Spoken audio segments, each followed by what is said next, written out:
What's up, everyone? This is going to be a functional stability, functional strength, and functional mobility sequence flow little mini class. So the focus again, functionality, less yogic type poses, but definitely something that can be worked into a full yoga class and kind of how I integrate it into classes all the time. Going to focus on the stability, the mobility, and the strength involved. So something new to add. Hope you enjoy. I want to start in a kneeling position with our toes curled underneath. So the first thing first is open up the bottom of the feet. All that fascia in the foot gets locked up, tightened. So we want to get sure that we get some energy flowing and moving down there. You might need to hit pause and stay here a little bit longer, but I find for most people a good 30 seconds to a minute, get a nice good burn, get some sensation going in there. So that at this point, we'll start tuning into the breath in and out through the nose, sitting with the sensation.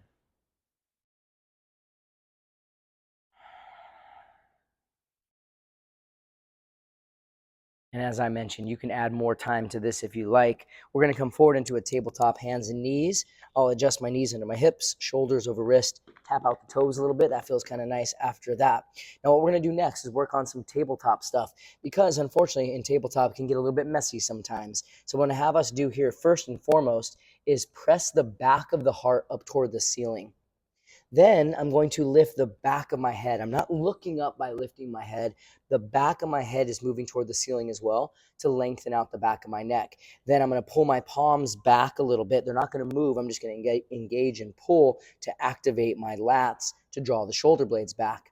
Next piece, bottom ribs pulling in, bottom ribs pulling in. So we're knitting the ribs, putting a neutral pelvis position and a neutral spine position. From here, I'm going to extend my right leg back and do my best to not let my pelvis start to dump like that. Now, naturally, because of the glutes, when they're engaged, they're going to lift a little bit. You'll see a higher glute on my right side when we start doing this, but I don't want my pelvis to dump. So level pelvis, pulling the bottom ribs in. Now from here, I'm going to have you slowly lift your right foot, maybe 3 to 6 inches off the mat. We're not doing a big lift or a big kick here. We're keeping everything pulled in.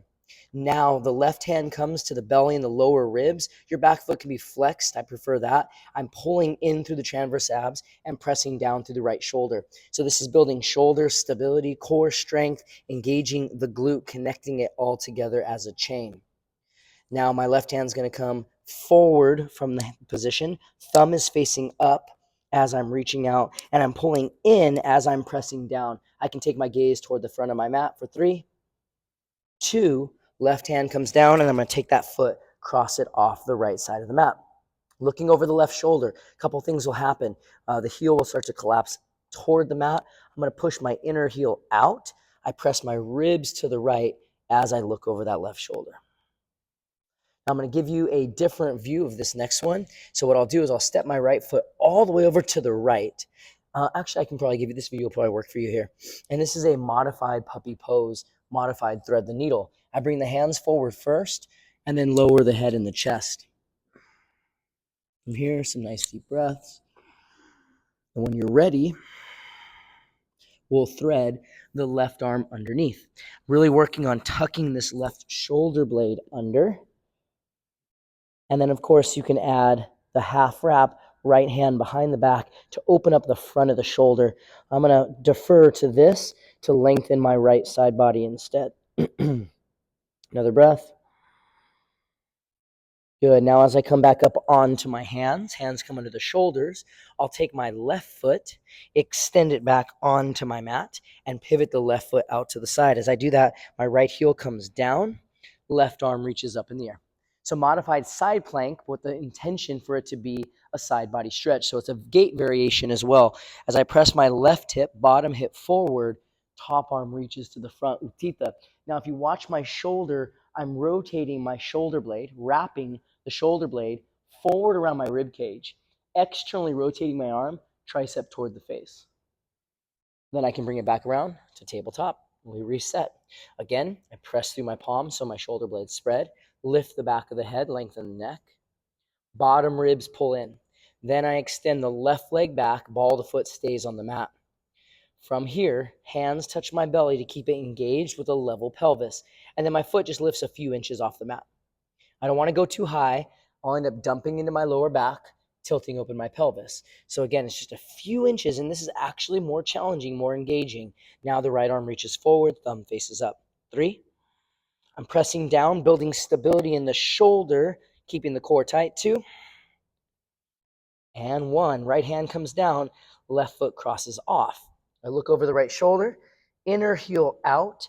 I like to press my left rib cage outward a little bit as I look over the shoulder. Now this stretch taps into the IT band and the TFL, and there's a lot of fascia connection there. So it's a big fascial, it's almost like a fascial stretch more than just a muscle stretch. Take that left foot all the way off to the side.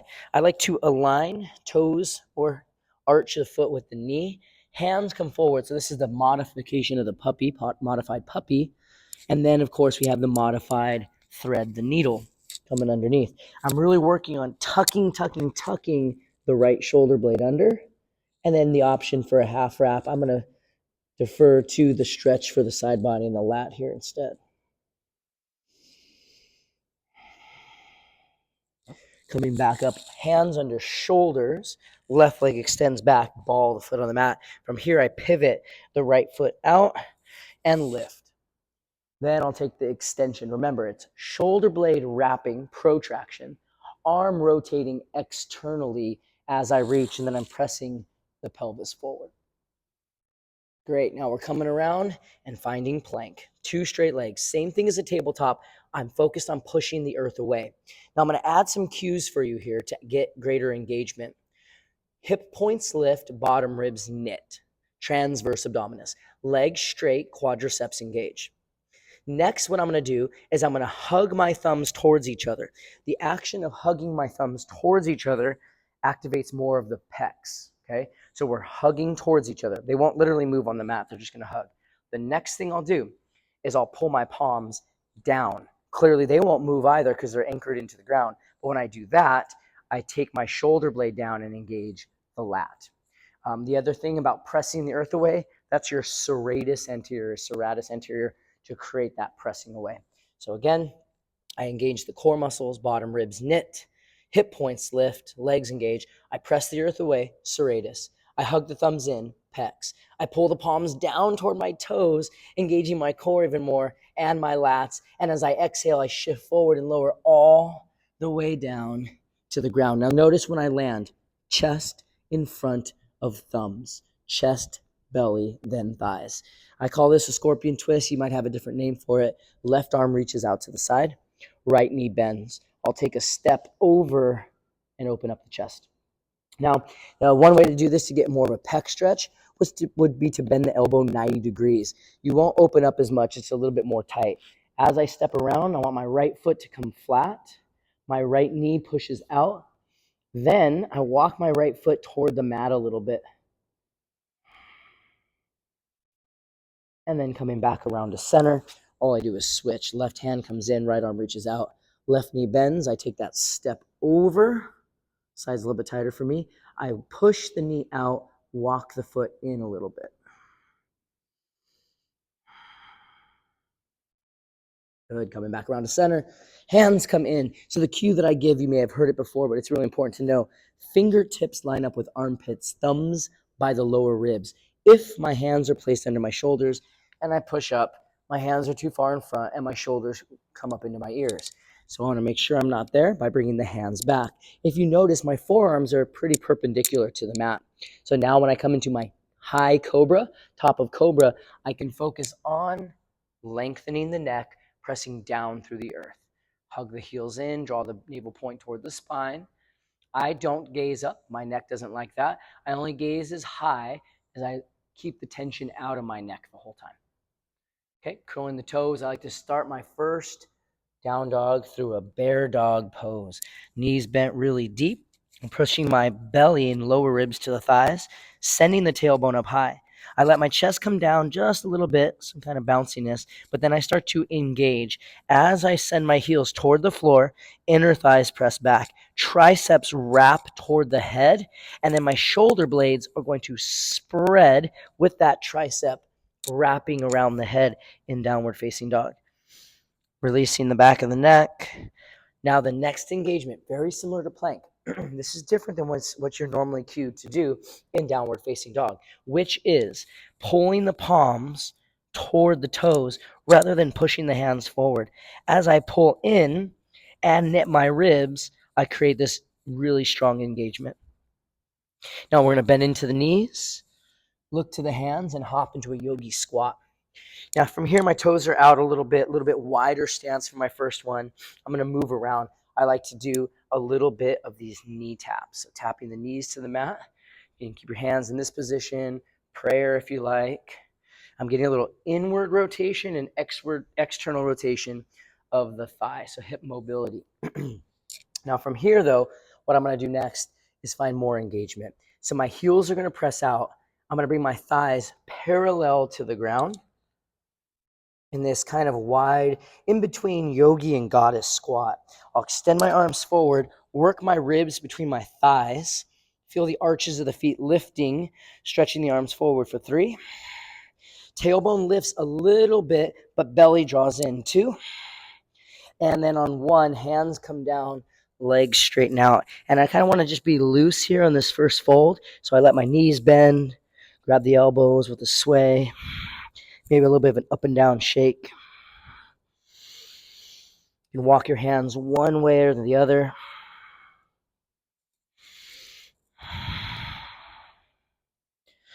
All right, now we're going to extend the spine, crown of the head forward, arms open up wide, reversing the swan dive. That reverse swan dive activates the posterior chain, all the muscles on the backside. Now we're going to get into a flowing twist, so it's more of a functional movement. So what I'll do, turn a side view for you. I'm only as wide as the front of my mat here. On an exhale breath, I'll mirror you here. My left knee is going to bend, and I'm going to bring it down and just touch my fingertips to the ground as my right arm reaches straight up. Notice how my knees tracks over my foot rather than coming in. I'm opening up through the chest. Now watch this top hand. Palm is going to rotate towards you of the top hand. As I rise, the opposite hand comes up to meet, like I'm holding a block up top. Now I'm going to bend my opposite side knee and slowly lower down, turning the palm outward the same direction that I face, maybe gazing to thumb. So now we'll move with the breath. Palm's going to rotate, arm bone's going to rotate externally, even though it looks like it's turning in. And then I'm going to exhale, bend the knee, same side knee bend, hand down. Inhale, bring it back up. I'm rotating, external rotation, the arm bone spiraling out. Exhale, bend the knee, come down. Inhale. Exhale. One last time. Bending the knee, same side hand coming down, hips pushing back. Inhale, rising back up. And then exhale, swan diving all the way down. At the front of the mat, we're going to return to that squat, arms out in front. Get long, get strong. Now plant the palms. You'll notice I'm already forward quite a bit. So all I have to do from here is take my feet and bring them back the width of my hips. Chaturanga. Inhale, up dog. Exhale, downward facing dog. Next piece of building the stability is as the leg lifts, we're going to keep it straight. So avoid bending your knee to lift the leg. You disengage when you do that. So we're keeping the leg straight. As the leg lifts, I'm maintaining neutral pelvis, squared hips. So right hip point down. Now I pull in my belly, and it's not a crunch like like typical crunch. It's a crunching the lower ribs in, transverse abdominis. So the leg lifts, neutral pelvis, squared hips, bottom ribs crunch in. Now I crunch the entire belly as I squeeze it forward and step to the thumb, runner's lunge. Okay, now take some time, move, get soft, rock forward and back. Now, as I plant my left hand down, I'm going to rotate bicep forward. My left index finger like an arrow pointing to the front of the mat. I'm pushing down through the hand. That pushing opens my chest. Then I reach to the sky. I'm going to take the right hand to the crease of the outer right hip, pull it down and back. My back heel is hugging in, back leg strong and engaged, and the right arm reaches up for 3. I'm not resting on my arm here. You can see I'm actively pressing the earth away. 2, the next thing I'm doing is dragging my left palm back toward my left toes to draw the shoulder blade back. And 1, we bring it around to the side, hanging down, head down, legs wide. From here, we're going to come into another twist sequence from a much wider stance. So what I like to do is I like to come up, reach up, and now I'm coming into a lunge. And what I'm going to do is I'm going to lunge into the opposite side. So a side lunge, touch toward the toes, and reach up. I'll inhale just to center, arms like a T. Exhale, bend the right knee. Notice how my knee pushes out, my feet stay flat. Open up to the side lunge twist. Inhale, center. Exhale, bend and twist to the same direction of the knee bend. Inhale, center. Now I'm bending and twisting the same side. We're going to go 1 more each. Inhale. Bend left knee, twist left. Inhale, center. Exhale, bend right, twist right. Inhale, center. Exhale, fold forward. Crawling around to the front, runner's lunge. This is where the stuff heats up. So what we're going to do next is Shiva stance.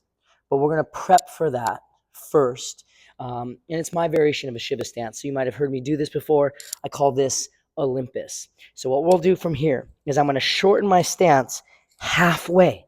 So my back foot's going to come halfway up.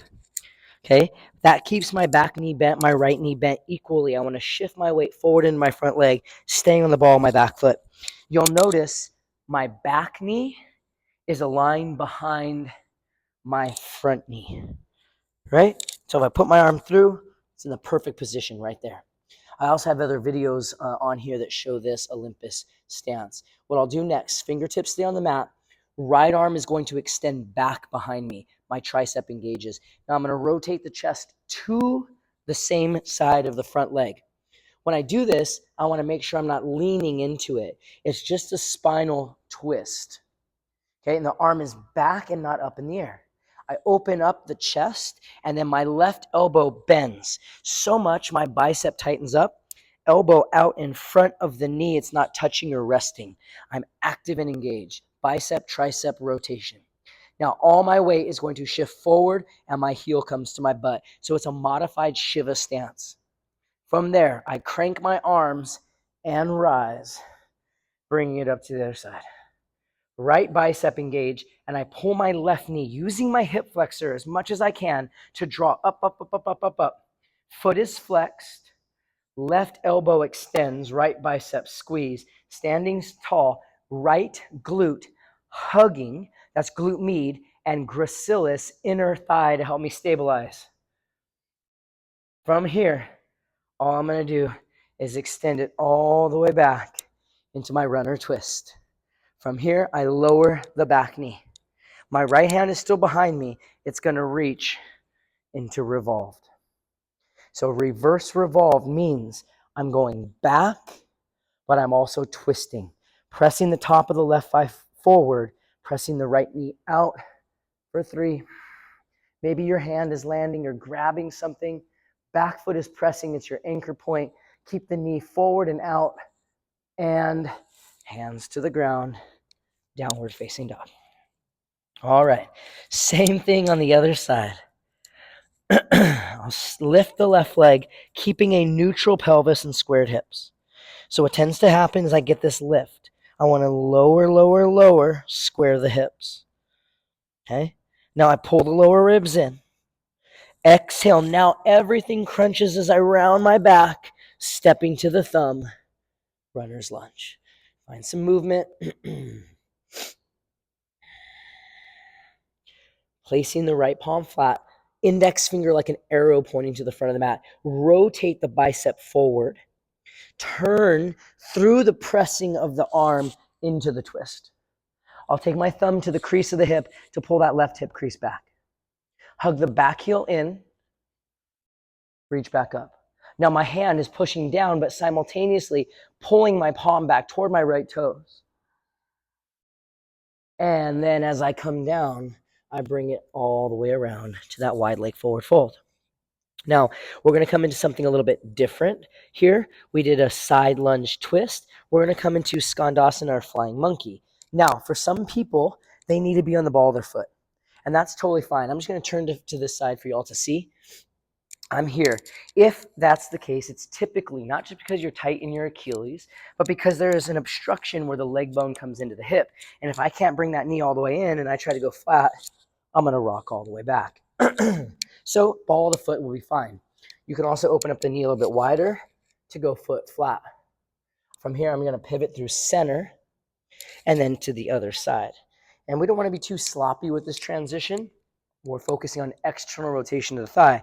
And just watch this transition because it comes into play other places, right? So I keep my hands on the ground. I push through the ball of this left foot. For me, I'm giving the modification with the heel lifted because some people need it. My right foot is going to come down to the ground as my left leg straightens out.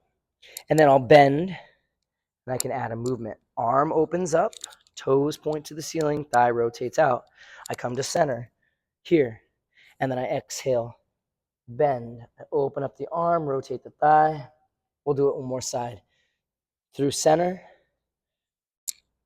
open up, Skandasana, flying monkey. Call it different things, different places, all good to me. Back around to center.